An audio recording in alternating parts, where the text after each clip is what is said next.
로마서 12장 10절부터 13절까지의 말씀을 합독하시겠습니다. 시작.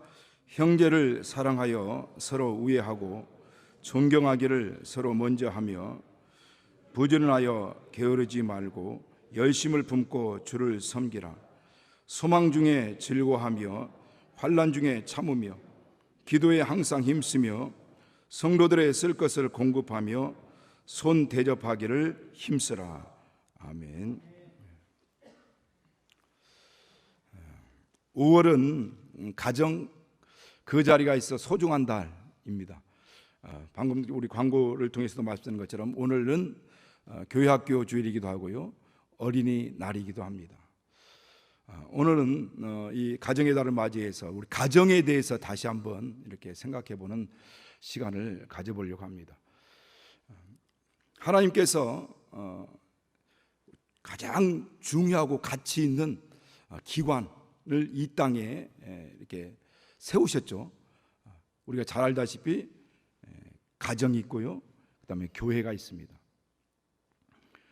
하나님께서는 이 교회가 있기 이전에 이 가정을 만드셨어요. 하나님이 사람을 창조하시고 그리고 그 사람에게 복을 명하셨습니다. 창세기 1장 26절부터면 나와 있죠. 그 복을 명하시고 생육하고 번성하고 창대하고 정복하고 지배하고 다스릴 수 있는 그 권세, 권한을 사람들에게 허락해 주셨습니다. 그런데 그 모든 이 복을 어디를 통해서 역사하기 시작하냐면 가정을 통해서 역사하시는 거죠. 그리고 가정을 만드셔서 그 가정을 통해서 하나님이 명하신 그 모든 복과 또 하나님이 역사하시는 그 모든 일들이 이 가정을 통해서 흘러내려가고 있는 거죠. 가정은 하나님이 만드신 가장 행복한 보금자리고요, 또 축복의 보금자리이기도 합니다. 여러분의 가정 아니면 여러분 집을 생각하면 어떤 생각이 떠오릅니까? 가정, 집 하면은 저는 어렸을 때 불렀던 노래 하나가 생각이 나요. 어떤 노래냐면 즐거운 곳에서는 날 오라 하여도 내 쉴 곳은 작은 집 내 집뿐이리. 웬만한 분들은 다 알고 계시죠? 나의 집이라고 하는, 즐거운 나의 집이라고 하는 이 노래입니다. 그런데 이 즐거운 나의 집이라는 그 노래가 누가 지었나 보니까 이 페인이라는 존 하워드 페인이라는 사람이 이제 가사를 작사했는데, 자기가 하는 그 뮤직 오페라에서 사용하기 위해서 그 작사를 했다고 합니다. 근데 그것을 비숍이라는 사람이 곡을 붙이면서 전국적으로, 미국 전국적으로 알려지게 되었고, 오페라나 영화에 그 노래가 이제 삽입되면서 전 세계적으로 이제 알려지게 되었다고 합니다.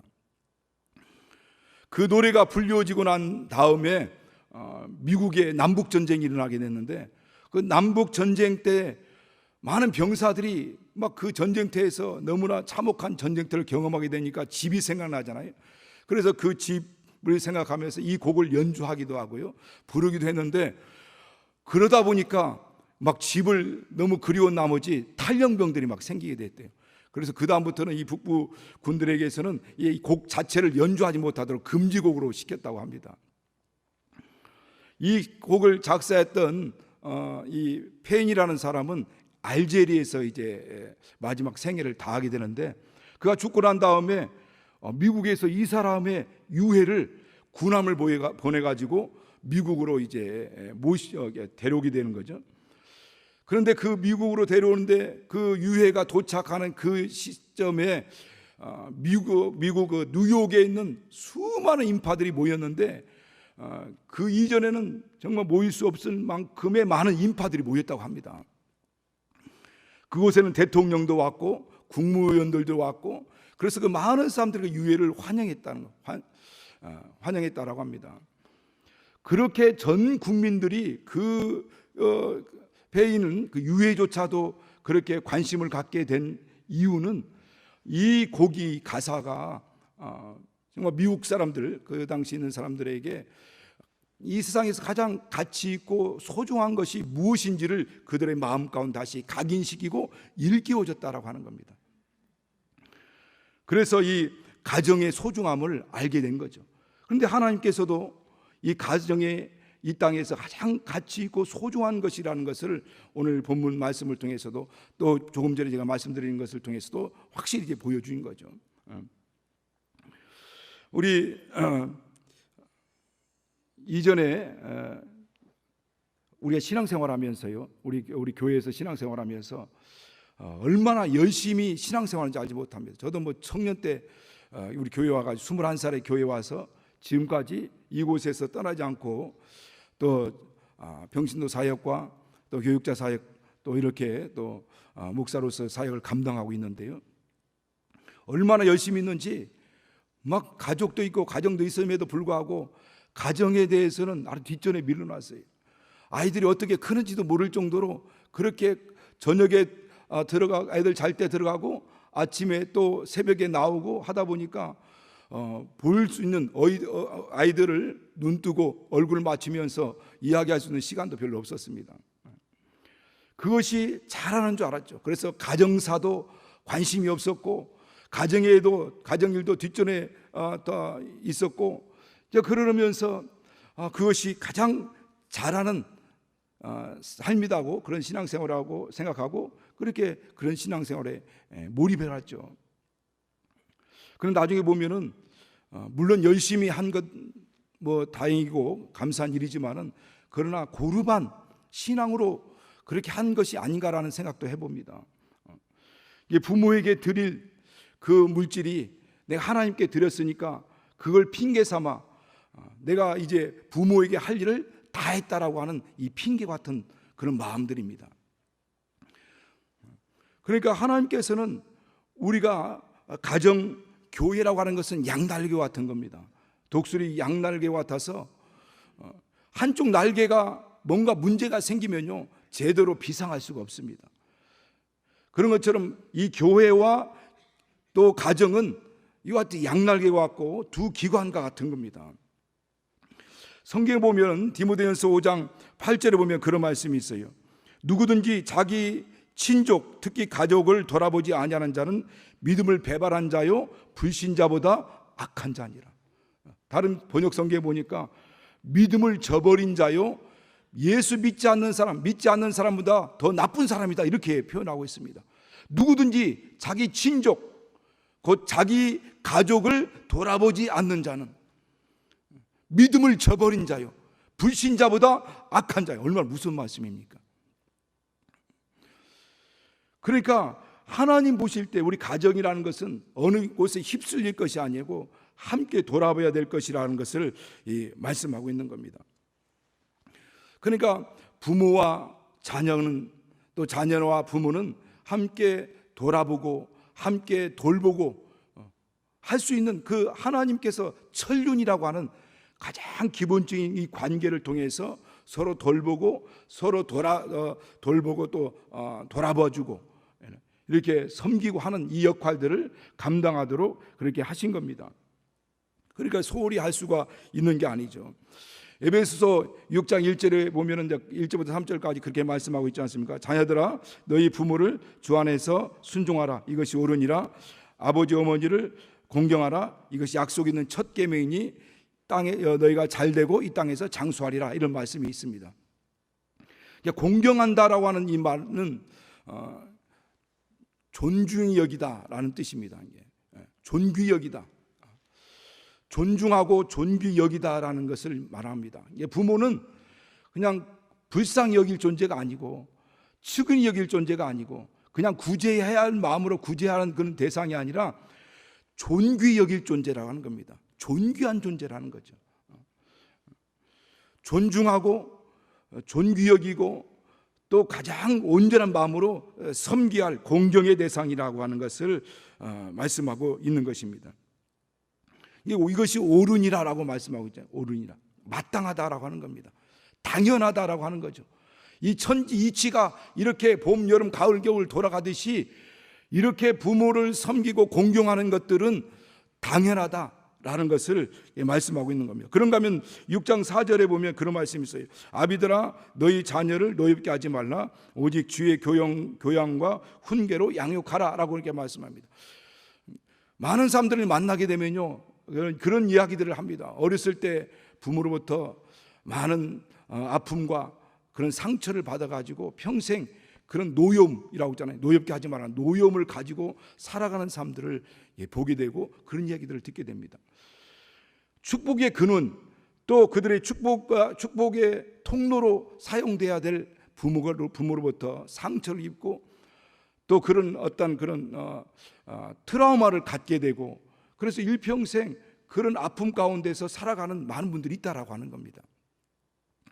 그래서 예수 믿고 교회에 나왔지만은 하나님 아버지 하면 자비롭고 은혜롭고 또 사랑이 많으신 그분으로 정말 그분 앞에 모든 걸 내려놓고 하소연하고 싶은 그런 하나님의 생각이 나는 것이 아니라, 어렸을 때 술 먹고 욕하고 때리고 하는 그 아버지로 말미암아, 그 부모로 말미암아 받은 이 상처, 트라우마가 있어가지고 이로 인하여서 성인이 됐지만은 그 어렸을 때의 그 어머니 아버지로부터 벗어나지 못하고 거기에 발목 잡혀 있는 경우들을 보게 된다고 하는 겁니다.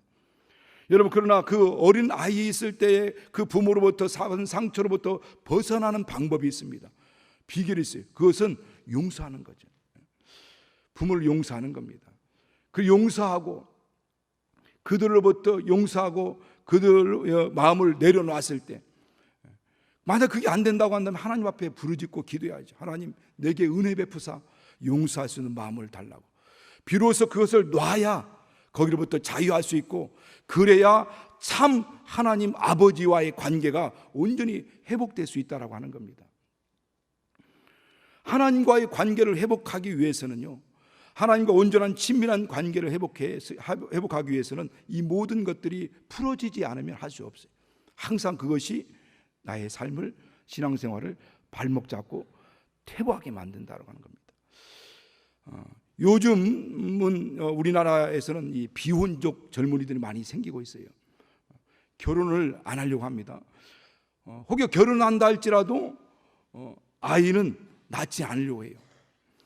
제가 어느 결혼식장에 가가지고 우리 집사님이 딸이 결혼했는데, 자녀들이 결혼했는데 그 자녀를 위해서 기도해달라고 신랑 신부가 와서 기도해 주라고 해서 저는 하나님 이 가정을 축복해 주시고, 또 이 가정이 정말 많은 자손을 통해서 하나님 나라와 몸된 교회와 그 예수 이름을 위해서 영광 돌리시는 그런 아름다운 믿음의 자손들이 태어나게 해달라고 막 아주 간절히 기도했는데, 기도하고 나니까 어떤 집사님 그래, 목사님, 저 아이들은 애기 안 낳기로 했대요.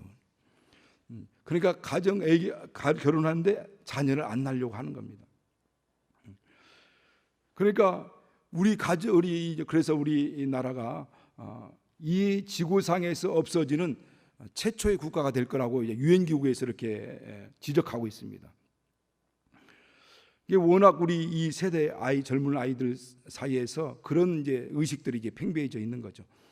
요즘 이제 그렇다 보니까 어떤 지자체에서는 결혼하면 아이 낳으면 1억씩 제공해 주겠다라고 하는 그런 지자체도 생겨났습니다.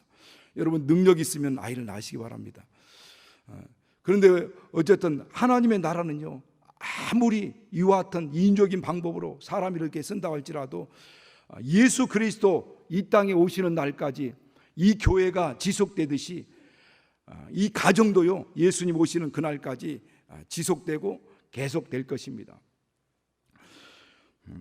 오늘날 성경에 보면 이제 스바냐 3장 17절에 보면 그런 말씀이 있어요. 너희 하나님 여호와가 너희 가운데 계시니 그는 구원을 베푸실 전능자시라. 그가 너로 말미암아 기쁨을 이기지 못하시며 너를 잠잠히 사랑하시며 너로 말미암아 즐거이 부르며 기뻐하시리라 라고 말씀하세요. 너희 하나님 여호와가 너희 가운데 계시니 그는 구원을 베푸실 전능자시라고 하는 겁니다. 여러분, 우리들의 가정은 하나님이 이 구원을 베푸시는 하나님이 함께하는 가정입니다. 전능하신 하나님이 함께하는 가정입니다. 그의 기쁨이 함께하는 가정이에요. 그리고 우리도 마찬가지로 믿는 믿음의 사람들, 그의 자녀들 가운데는 이와 같이 구원을 베푸실 전능자가 함께하는 가정입니다. 그리고 하나님께서는 우리 믿음의 가정들을 통해서, 믿음의 성도들을 통해서, 믿음의 자녀들을 통해서 이와 같이 기쁨을 이기지 못하여 하시기를 원하시는 겁니다. 그런 기쁨으로 살아가길 원하신다라고 하는 거죠. 여러분, 가정은 무엇을 중심으로 돌아가고 있습니까? 여기 있는 분들은 뭐 가정이 없는 분이 한 분도 안 계시니까, 어떤 분들은 이제 남편이나 어떤 아내, 부모 중심으로 이제 가정이 돌아가는 그런 가정들도 있고, 아니면 자녀를 중심으로 가정이 돌아가는 가정도 있습니다.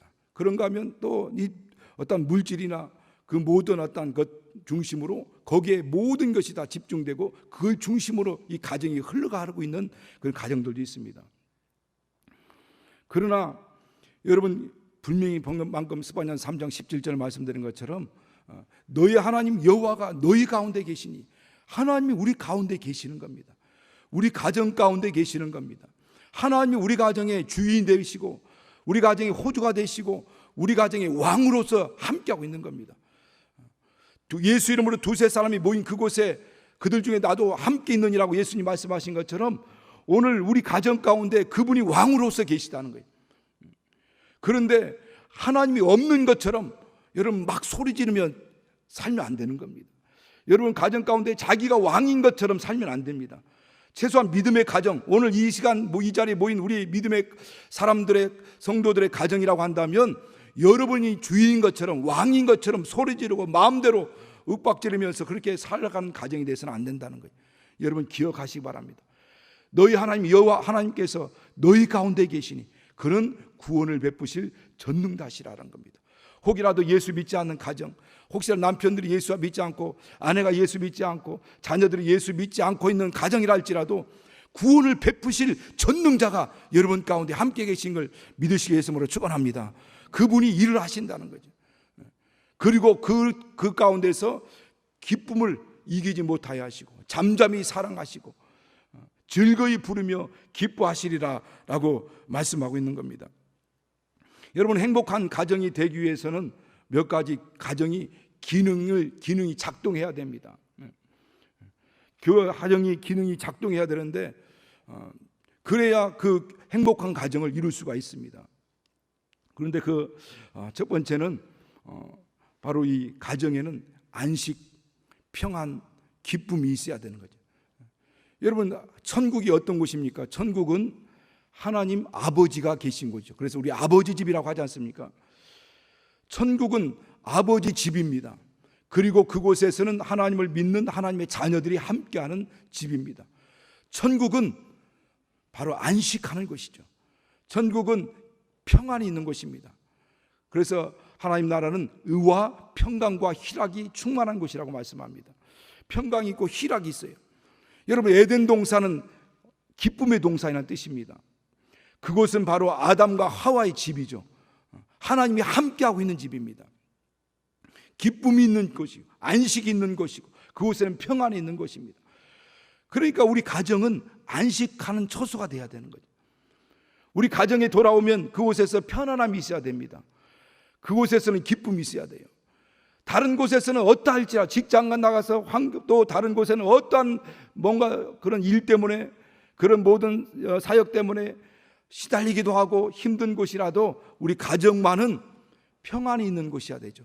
안식이 있어야 되는 것이죠. 그곳에서는 안식이 있고 그래서 쉼을 얻고 다시 힘을 충전해서 다시 또 세상에 나가서 아니면 직장에 나가서 사역장에 나가서 일하는 그런 곳이 되어야 된다는. 그러니까 하나님의 자녀들의 가정들, 행복한 믿음의 가정들은 이 안식과 또 평안과 또 이 기쁨이 작동되고 있어야 된다는 겁니다. 그런가 하면 행복한 믿음의 가정들에게는 이 경제 기능이 작동돼야 되는 겁니다. 함께 일하고 이 경제적인 뭔가 부유가 있어야 되는 거죠. 가정이 꼭 부자가 되지 않는다 할지라도 우리 가정이 부자가 아닐지라도 거처할 수 있는 거처가 필요하기도 하고요.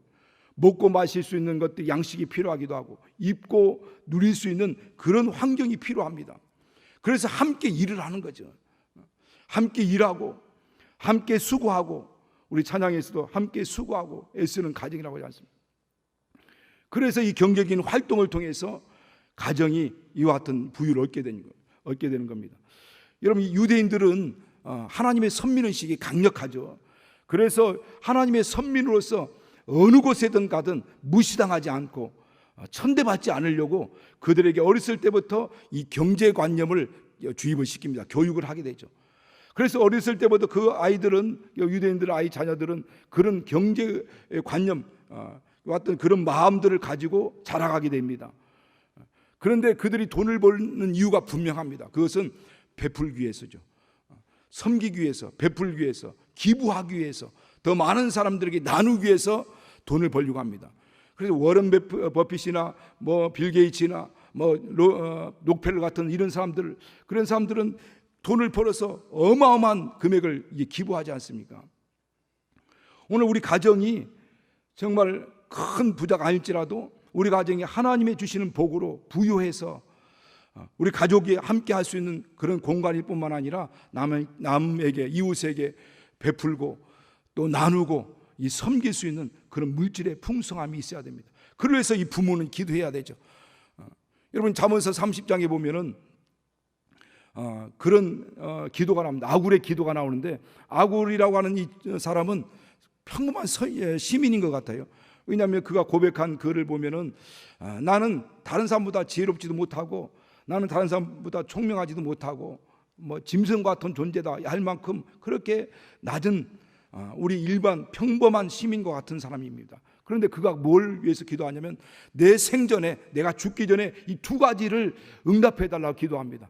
첫 번째는 이 허탄한 거짓말, 내게서는 거짓말하지 않도록 위해서 기도하고, 두 번째는 내게 필요한 양식이 있도록. 그래서 부하게도 마옵시고 가난하게도 마옵시고, 내가 부하에서 하나님을 모른다 할까 하고, 가난해서 남의 것 도둑질해 가지고 하나님을 욕되게 하지 않도록.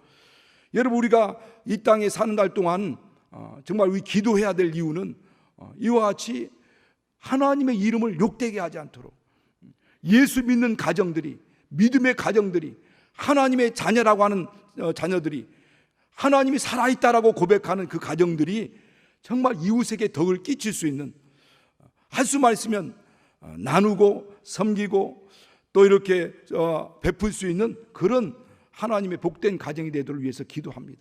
기도해야 되죠. 부모는 이를 위해서 기도해야 되죠. 단순히 내가 움켜쥐고 나 자신 먹고 마시고 누리기 위한 것이 아니라, 그 누림이라고 하는 것은 나눔을 통해서 이루어지는 거죠. 진정한 누림은 나눔을 통해서 이루어지는 겁니다. 그걸 위해서 기도해야 되는 거죠. 그런가 하면 행복한 가정, 믿음의 가정들은 가정 교육이 있어야 된다라고 하죠. 그래서 잠언서 22장 6절에도 보면 아이들에게 마땅히 가르칠 것을 가르치라고 말씀하고 있습니다. 그러면 그것을 늙어서 떠나지 않을 것이다. 여러분, 우리 가정 교육에 대해서 별로 생각지 않고 있습니다. 교회 데려와서 주일학교에서 다 책임질 거라고만 생각하고 있는데, 여러분, 이 가정 교육이라는 게 중요한 거거든요. 저 자신도 그렇게 제대로 하지 못한 부분도 많이 있지만은, 그러나 분명한 것은 이것이 필요하다라고 하는 것을 우리 인식하고 있습니다. 그래서 이세 유대인들 우리가 예를 들어서 많이 하고 있지 않습니까? 그들은 2000년 동안 방황하는 방랑자의 생활을 했습니다만은, 그러나 그러면서도 그들의 전통, 문화, 그들의 어떤 유대 사상들, 그리고 어떤 종교적인 유대 종교가 그대로 고스란히 유지될 수 있는 것이 식탁 교육에서 이루어지고 있다고 합니다. 그들은 이제 금요일 날 이렇게 한 3시 정도 퇴근하게 되면 가정에 가가지고 그곳에서 아이들과 만나서 저녁 잠자리 들 때까지 이렇게 서로 대화한다고 합니다. 여러 가지 대화를 나눈다는 거예요. 그리고 주일에도, 그들은 안식일이죠. 안식일 날 그들이 모여가지고 식사를 하면서 또 그들이 토라를 읽고 탈무드를 읽고 하면서 거기서 토론도 하고, 그것을 계속 읽으면서 저녁 자기까지 그렇게 대화와 교제를 한다는 거죠. 그래서 그들은 할 수 있으면 쉬는 이 안식일 날은 외부와의 모든 것을 차단하고 가족과 함께하는 그런 시간들을 많이 보낸다는 겁니다. 그래서 그 시간을 통해서 부모도 자녀들도 또 안식도 얻을 뿐만 아니라 힘을 얻고 다시 시작할 수 있는 힘을 얻게 된다고 하는 거죠. 우리 기독교의 가정들은 다시 가정교육이 있어야 된다는 것을 이제 다 많은 사람들이 얘기를 합니다. 이 기능이 작동이 돼야 된다는 거죠. 그런가 하면은 우리 신앙의 기능이 작동해야 되죠. 이 기독교의 신앙이, 믿음이, 그래서 가정 안에서 우리 자녀들이 정말 부모를 통해서 그 같은 믿음을 다시 유산받고 그래서 부모들이 또 어머니 아버지가 기도하는 모습들, 성경 보는 모습들, 예배하는 모습들, 그런 모습들을 통해서 뒤에서 뒷모습을 통해서 자녀들이 보게 되죠. 그래서 아이들은 교육을 통해서 이렇게 말을 통해서 교육을 받는 것이 아니라 부모의 뒷모습을 보고 배운다고 하지 않습니까? 정말 이와 같이 기도하는 모습, 예배하는 모습, 또 성경을 읽는 모습들, 우리가 304장 우리 찬양했던 것처럼 그런 모습들을 봅니다. 그리고 약속을 지키는 모습들, 남을 섬기는 모습들, 집에서 다른 사람을 비방하고 욕하는 그런 것이 아니라 좋은 언어의 습관들 있지 않습니까? 그래서 격려하고 칭찬하고 하는 이런 좋은 언어의 이 습관들이 가정에서부터 이루어지고 형성된다고 합니다. 이런 가정 교육들이 이루어져야 되는 거죠. 오늘 본문에서도 말씀하고 있는 것은 형제 곧 물론 가족, 우리 교회뿐만 아니라 교회의 모습도 있을 수 있고요, 가족들의 모습일 수도 있습니다. 형제들이 사랑하고 우애하고 그리고 존중하고 존경하라라고 이렇게 말씀하고 있지 않습니까? 가정이 운영되는 가장 중요한 원리가 있습니다. 이 사회가 운영되는 가장 중요한 원리가 있어요. 또 교회도 마찬가지입니다. 우리 가정의 토대는 예수 그리스도시죠. 하나님 말씀입니다. 그러나 그 가정에 운영하는 그 원리와 같은 것은 바로 오늘 본문에서 말씀하는 것처럼 이 사랑과 존중이죠. 우리가 여기 보면 사랑, 우애, 존경이라고 하지만은 이 사랑과 존중으로 이렇게 압축될 수가 있는 거죠. 하와이에는 많은 섬들이 있다고 합니다. 그 주변에 많은 섬들이 있는데 그 많은 섬들 가운데 카우아이라는 그 섬이 있다고 해요. 그 섬은 외부와 많은 이런 접촉이 없기 때문에 외딴 섬처럼 있다고 합니다. 거기는 너무 그렇게 큰 섬도 아니고 또 많은 뭔가를 막기 소득으로 이렇게 먹고 마실 수 있는 많은 것들이 없기 때문에 그곳에서는 어떤 그런 소득원들이 많지 않아 가지고 좀 빈곤한 섬이라고 얘기를 합니다. 그래서 그곳에 있는 사람들은 많은 사람들이 가난하고 그러다 보니까 어떤 범죄가 생기고 그러다 보니까 그런 가운데 이제 알코올 이런 마약 그러면서 어떤 정신적인 어떤 병들이 있고 그러면서 어떤 질병에 이 고통을 당합니다. 그래서 거기 있는 많은 거기서 태어난 아이들이 이와 같은 환경 가운데서 이게 노출되어 있는데 어느 날 그곳에서 미국에서 그곳에 있는 사람들을 이제 사회 종단 실험 연구를 실시하기로 작정합니다. 요즘은 그렇게 할 수가 없대요. 그렇게 할 수 있는 상황이 아니라고 합니다.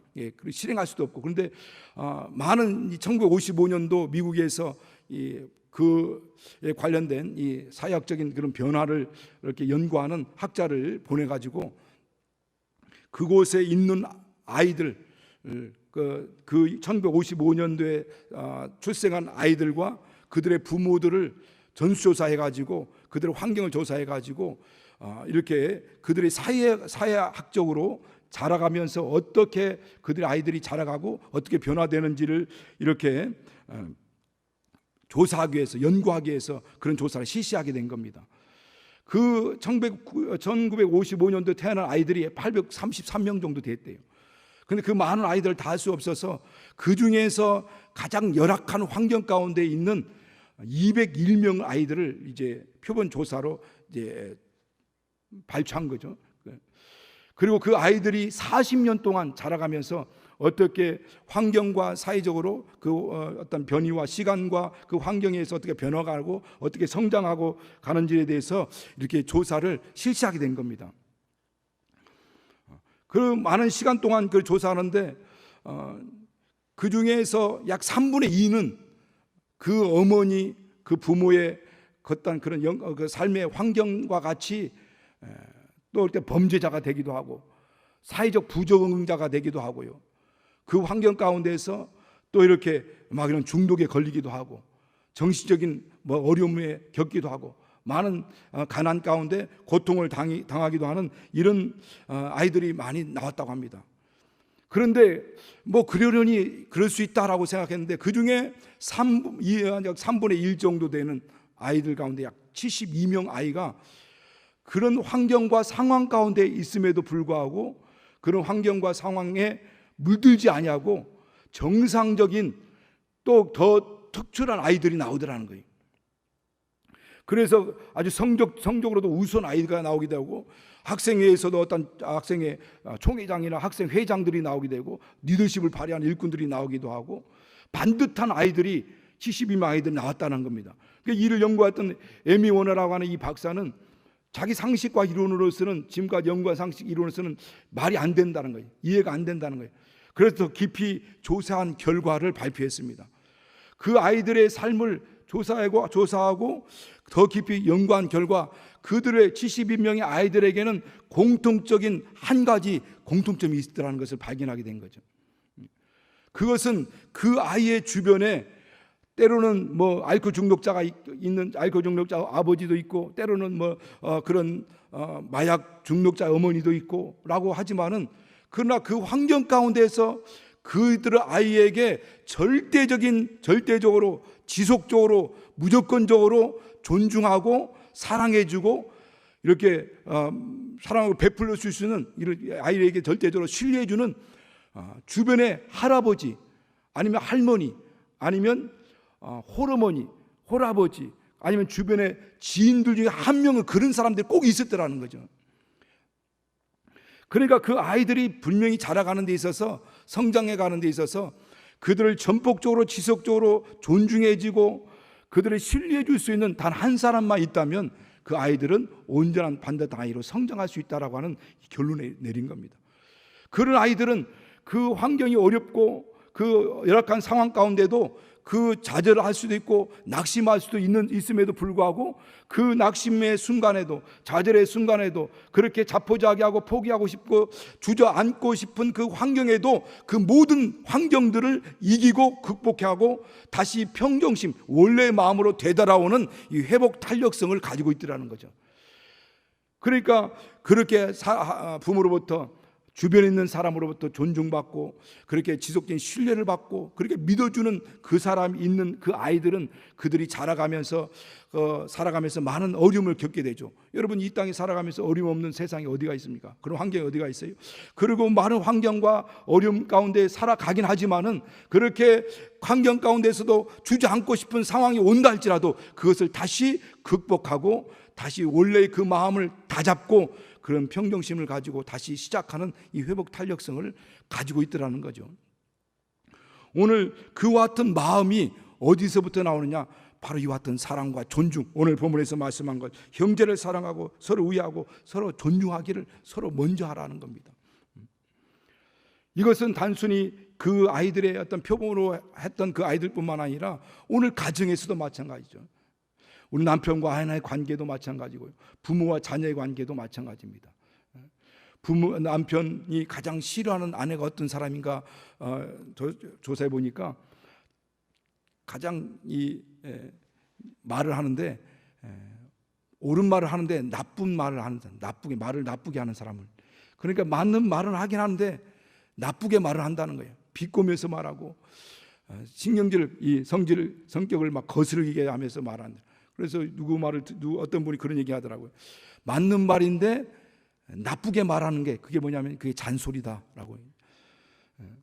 그래서요, 남편들이 바깥에서 일하다 보면 지쳐서 오잖아요. 그런데 그런 사람들에게 정말 이 존중, 또 격려, 인정, 칭찬할 때 남편들이 힘을 얻는다고 하지 않습니까? 누구나 다 그렇겠죠. 누구나 다. 남편과 아내 관계에서도 아내도 마찬가지죠. 그렇게 정말 남편으로부터 이렇게 좋게 꾸중하는 말, 비난하는 말, 헐뜯는 말, 무시하는 말 듣고 좋을 사람이 어디가 있겠습니까? 남편이 힘을 얻고 다시 이 직장에 나가서 일할 수 있는 힘은 아내의 그런 격려와 존중과 칭찬과 그렇게 힘을 북돋는 말을 통해서 힘을 얻게 되는 거죠. 그럴 때 또 아내를 사랑할 수 있는 마음을 얻게 되고, 아내도 남편으로부터 사랑스러운 말, 정말 인정하는 말, 칭찬하는 말, 그렇게 사랑하는 말을 들을 때 힘을 얻게 되고 다시 남편을 사랑할 수 있는 그런 마음을 갖게 되는 겁니다.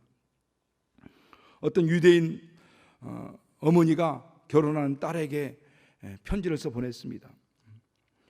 사랑하는 딸아, 내가 결혼하거든 남편을 황제처럼 대하라. 그럼 너는 왕비가 될 것이다. 그러나 남편을 돈이나 벌어오는 하인처럼 대하면 너는 하녀가 될 것이다. 그러니까 내가 그 사람을 어떻게 대하느냐에 따라서 또 그 사람도 그렇게 대하는 거죠. 그래서 대접받기 원하는 대로 남을 대접하라. 이것이 율법 중에 가장 최고의 강령이다라고 이렇게 말씀합니다. 인간관계에서는 이것이 가장 최고의 강령이죠. 가정 안에서도 또 부모와 자녀 관계에서도 마찬가지고요. 부부 관계에서도 마찬가지고 교회에서도 마찬가지죠. 그런데 여기서 뭐라고 말씀하냐면 먼저 하라라고 하죠. 너는 먼저 하라. 서로 존경하기를 서로 먼저 하라는 거예요. 여러분 자기가 좀 똑똑하다고 생각하시는 남편이라면 먼저 하시기 바랍니다. 먼저 용서를 빌고 먼저 용서해주고 먼저 사과하고 먼저 용서해주고 자기가 잘났다고 생각하고 내가 아내보다 더 똑똑하다고 생각하고 내가 더 성숙하다고 생각하고 내가 더 믿음이 있다라고 생각한다면 그 사람이 먼저 사과하고 용서를 빌고 또 그 사람이 먼저 용서하라는 거죠. 부모가 용서하기를 바라지 말고 자녀가 먼저 부모를 용서하고 자녀들이 먼저 용서하기를 바라지 말고 부모가 먼저 용서하고 또 사과 먼저 하고 남편이 먼저 용서하기를 바라지 말고 아내가 먼저 용서하기를 바라지 말고 사과하기를 바라지 말고 먼저 하라는 겁니다. 부모와 부부관계 가정에서는 모든 자존심을 다 내려놓으라는 얘기죠. 가족은 안식의 저서고 기쁨과 평안이 있어야 될 것이지 거기서 자존심을 내세울 것이 아니라는 겁니다. 남편의 자존심, 남편의 권위, 부모의 권위를 내세울 것이 아니라는 거예요. 거기는 사랑의 공동체입니다. 하나님이 가장 기쁘게 여기시는 것이고 하나님이 가장 관심을 가지시고 모든 눈동자 거기에 머무르고 있는 것입니다. 너희 하나님 여호와가 너희 가운데 계시니 그는 구원을 베푸실 전능자시라. 그가 너로 말미암아 기쁨을 이기지 못하여 하시며 너를 잠잠히 사랑하시며 즐거이 부르며 너로 말미암아 즐거이 부르며 기뻐하시리라. 이게 바로 가정이라는 것이죠. 그게 바로 믿는 자녀들이라는 겁니다. 거기서부터는 서로 먼저 하라는 거예요. 조금 더 낫다고 생각하는 사람, 조금 더 믿음 있다고 하는 사람, 예수 믿는 사람이라면 더더욱 믿지 않는 남편이나 아내가 있다면 자녀들이 있다면 더더욱 해야겠죠. 거기서 자존심을 내리는 먼저 하라는 겁니다. 부지런하여 게으르지 말라는 거예요. 예수 믿는 사람은 부지런할 수밖에 없죠. 왜? 세상 사람들은 그냥 직장 갔다 와서 뭐 하고 집에서 쉬고 그냥 또 뭐 주일날 쉬고 하지만 우리는 또 교회 나와서 봉사하죠. 남들보다 더 열심히 노력해야 되고 열심히 일해야 됩니다. 부지런해야 돼요. 그래서 기독교회가 있는 나라들은 기독교회가 복음이 들어간 나라들은 다 잘 살 수 있는 거죠. 부지런합니다. 부지런하여 게으르지 말라는 거예요. 예수 믿는 사람은 게으르서는 안 되는 거죠. 열심을 품고 주를 섬기라는 겁니다. 주님을 열심히 품고 섬기지만 그러면 소명 중에 즐거워하고 우리 가정이 이렇게 행복한 가정, 복된 가정, 정말 남에게 섬기고 봉사하고 또 이렇게 베풀고 나눌 수 있는 그런 믿음의 가정, 그렇게 안식이 있는 가정, 평안이 있는 가정, 행복한 가정이 될 수 있도록 그 소망 가운데 즐거워하라는 거예요. 그런 가정이 반드시 될 것이라는 믿음을 갖고, 믿음은 바라는 것에 실상에 보지 못하는 것의 증거라고 하지 않습니까? 그런 소망을 가지고 그런 믿음을 가지고 즐거워하고 그것이 이루어질 것을 믿고 그것이 성취된 것을 믿고 감사하고 즐거워하며 환난 중에는 참으라는 거예요. 가정이 어려움이 있고 힘들 때 안 될 때 자꾸만 안 된다고 하고 다 어려운 말하고 불평하고 원망하는 얘기하면 더 안 되는 겁니다. 환난 때는 참으셔야 됩니다. 어려움 있을 때는 서로 자중하고 서로 인내하면서 다 힘드니까요. 다 힘든 가운데 있죠. 그런 때는 참으라는 거예요. 환난 중에는 참으며 그때는 오히려 기도에 항상 힘쓰고 그러니까 참고 어렵고 힘들 때는 참고 인내하면서 오히려 이때 해야 될 일은 입 닫고 하나님 앞에 입을 열어야 되는 거죠. 옆 사람한테 원망, 남편한테, 아내한테, 자녀들한테 아니면 부모한테가 원망 불평하는 것이 아니라 그때는 참고 하나님 앞에 입을 열어야 되는 거죠. 우리 가정 하나님 긍휼히 여겨주시고, 우리 가정 하나님 불쌍히 여겨주시고, 하나님 나를 불쌍히 여겨주시고, 우리 어머니를 우리 아버지를 불쌍히 여기시고, 우리 자녀들을 불쌍히 여겨주시고, 그들에게 하나님의 영광이 나타날 수 있도록, 하나님의 거룩한 역사가 나타날 수 있도록, 하나님이 저들을 통해서 기뻐이 부르며 즐거이 부르며 기뻐할 수 있는, 잠잠히 사랑하고 저들을 인하여서 기쁨을 여기지 못할 수 있는 그런 믿음의 자녀들, 가정이 될 수 있도록 기도해야 되는 거죠. 그리고 정말 남에게 공급하고, 다른 사람들의 쓸 것을 공급하고 남들을 섬길 수 있도록 그렇게 기도해야 되는 겁니다. 여러분, 저희 가정들, 저와 여러분의 가정들이 남을 섬기고 베풀고 그렇게 정말 도와줄 수 있는, 나눌 수 있는 가정들이 되시기 위해서 축원합니다. 그를 위해서 기도하시기 바랍니다. 그 믿음의 가정들은, 하나님의 자녀들의 가정들은 그런 가정이 되도록, 무시받는 가정이 되지 않도록, 정말 세상에서도 빛이라고 했으니까, 소금이라고 했으니까 하나님 우리 가정에 이와 같이 복을 주셔서 세상 사람들이 볼 때도 정말 빛처럼, 그렇게 소금처럼 그렇게 부유한 가정, 행복한 가정, 복된 가정 될 수 있도록 여러분 소망을 가지시고, 소망정에 즐거워하고, 환난중에는 참고 기도하면서 남을 대접하고 섬기고 나눌 수 있는 복된 가정 이루시길 예수님으로 축복합니다. 이 시간 같이 기도하겠습니다. 예수 한번 부르시고, 나와 내 가정을 축복해 주시옵소서. 하나님, 나와 내 자녀를 축복하여 주시옵소서. 우리 아내를 축복하시고, 남편을 축복하시고, 자녀를 축복하여 주시고, 정말 세상에 무시받는 자녀들이 되지 않도록, 세상에서 정말 천대받는 자들이 되지 않도록 하나님께서 부유케 하여 주시고, 하나님이 주시는 능력과 지혜를 바라고 영광을 바랄 수 있는 삶이 되도록 예수 한번 부르시고 같이 기도하겠습니다. 예수여.